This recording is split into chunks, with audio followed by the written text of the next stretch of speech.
After the cataclysmic battle against the infinite, Aeon's victory should have brought lasting peace. But instead of tranquility, a new, silent chaos began to creep across the multiverse. Time itself started to unravel. Entire worlds found themselves trapped in repeating loops, while others vanished from existence entirely. Some aged centuries in mere seconds, their civilizations crumbling to dust before they could even understand what was happening. This was a peace more terrifying than any war. Whis, now the de facto guardian of this fragile new order, felt the disturbance ripple through the fabric of reality. With a grim expression, he realized the horrifying truth.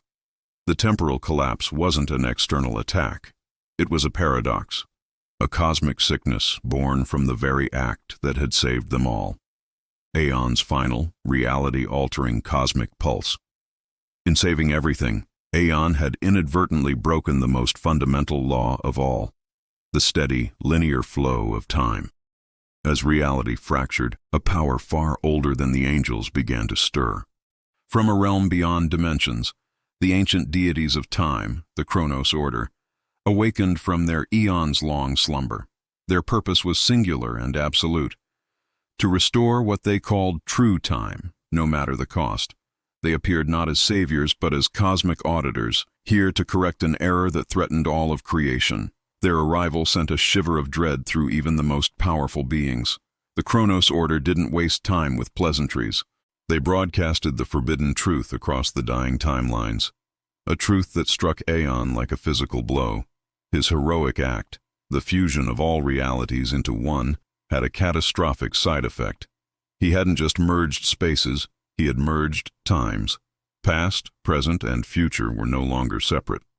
They were now a single, chaotic, roiling stream where every moment existed at once. A baby's first cry echoed alongside a star's final supernova. It was an abomination against the natural order. The weight of this revelation crushed Aeon. Guilt, a feeling he hadn't truly known since becoming this new being, consumed him. He had shattered the very concept of a linear life, of growth, of memory. To atone for this cosmic sin, he knew he couldn't just wait for judgment. He had to face the consequences head-on. With a resolve born of sorrow, Aeon decided to travel beyond eternity itself to confront the Chronos Order directly. But as he prepared to depart, a familiar, prideful voice echoed from within his very essence. It was Vegeta's spirit, a stubborn echo of pride that refused to fade. "Don't you dare apologize for evolution," the voice growled. "We Saiyans break limits. It's the only thing that has ever kept us alive. This isn't a mistake. It's the next step." The words were a defiant spark in the face of overwhelming guilt, reminding Aeon of the warrior spirit that still burned at his core. Following the chaotic currents of time, Aeon arrived at the Chrono Citadel, a structure that defied all logic. It was a fortress built at the heart of infinity, a place where every second that ever was or ever will be existed simultaneously. Before him stood Lord Chronos, the first and most powerful god of time, his form ancient and imposing. Chronos's gaze held the weight of eternity, and his judgment was swift and absolute. "Your existence is a violation," Lord Chronos declared, his voice echoing with the ticking of infinite clocks. "The energy you call golden instinct breaks the fundamental law of causality. It allows a mortal to rewrite the unchangeable. Surrender your being, and we may yet be able to salvage what is left of true time." It wasn't a request. It was a command, a demand for Aeon to erase himself for the good of the cosmos. Aeon refused. To surrender would be to betray the very drive that defined him, the Saiyan will to surpass all limits. His defiance shattered the fragile stability of the citadel. Time itself fractured around them. From the cracks in reality, figures began to emerge. Phantoms pulled from different eras.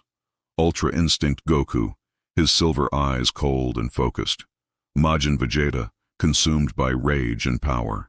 Even a primal, furious SSJ-4 Goku, and a small, innocent kid Goku with his power pole. All of them were puppets, bound by Kronos' control, and they all turned their eyes on Aeon. The battle that erupted was a nightmare of self-confrontation. Aeon was forced to fight against the greatest warriors in his own history, each one a paradox given form.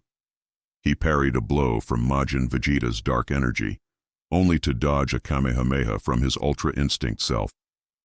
It was a battle across time, a clash of his own past ideals and future potential, all weaponized against him by the god of time. The ultimate confrontation, however, was against himself. Chronos summoned Aeon's most recent past form, Goku Golden Instinct, right before his divine awakening. It was a mirror match, a war between the being he was and the being he had become. This fight symbolized the ultimate conflict, the battle between a predetermined destiny, enforced by the laws of time, and the fierce, defiant will to choose one's own path, to determine one's own self. Seeing that even Aeon's own past couldn't defeat him, Lord Chronos unleashed his ultimate forbidden power, the Eternal Loop. With a gesture, he trapped the entire multiverse in a temporal prison. Reality would reset every single second. Every bit of progress Aeon made, every punch he landed, every inch he gained, was instantly erased. He was trapped in an infinite cycle of failure, forced to repeat the same second of battle for all eternity. It was the perfect prison, a checkmate against progress itself. Just as despair began to set in, a shimmering light cut through the looping chaos. Whis, Vados, and the entire angelic council appeared. They had watched from the sidelines, respecting the laws of time. But Chronos' use of the Eternal Loop was a step too far. It wasn't just imprisoning Aeon. It was causing the total, irreversible collapse of time itself. The angels were forced to intervene. Their intervention created the opening that was needed. Deep within Aeon, Vegeta's spirit roared in defiance of the loop. Enough! His soul, fueled by unending pride, burst forth, manifesting not as a memory, but as a spectral warrior of pure crimson energy. He called it the Crimson Pride. This spectral form didn't attack Chronos. It merged with Aeon. Gold and red light exploded, fusing instinct and pride, Goku and Vegeta, into something entirely new. Eternal fusion, Aeon-X. When the light subsided, Aeon-X stood in the center of the temporal storm. His aura burned with a dual flame of gold and crimson, so powerful it warped time around him. He spoke, and two voices emerged as one, a perfect fusion of Goku's calm instinct and Vegeta's fiery pride. "We are not an error," they declared. "We are evolution." The final war of time had begun. Aeon-X and Chronos collided, and their clash was unlike any battle before. Each strike didn't just shake the citadel. It created and destroyed entire universes. The multiverse aged and was reborn with every passing moment. It was a war fought on a scale beyond comprehension, a struggle to define the very nature of existence. Chronos fought to maintain his rigid, orderly loops, but he couldn't account for the chaotic harmony of Aeon-X. Channeling both pure instinct and indomitable pride, Aeon-X didn't just break the eternal loop, he overloaded it. He poured so much power, so much evolution into the paradox that it collapsed in on itself. The infinite conflicting timelines shattered and then reformed, merging into one single, unified, and harmonious flow. A new timeline was born. Not a rigid line, but a living, breathing continuum where past, present, and future could coexist in harmony, learning from each other. History and the future were no longer separate, but part of one eternal, ever-growing story. But Aeon-X knew his existence was the ultimate paradox. He defied the very causality he had just saved. With a final serene smile, Aeon-X made the ultimate sacrifice. He dissolved his being, not into nothingness, but into pure temporal energy, becoming the very fabric of the new timeline. All that remained was a single golden spark that fell through the ages, a seed of endless growth and potential. Centuries later, on a distant world, a young mysterious warrior would stumble upon an ancient marking on a stone, glowing with a faint gold and crimson light. The inscription read, "Instinct beyond time."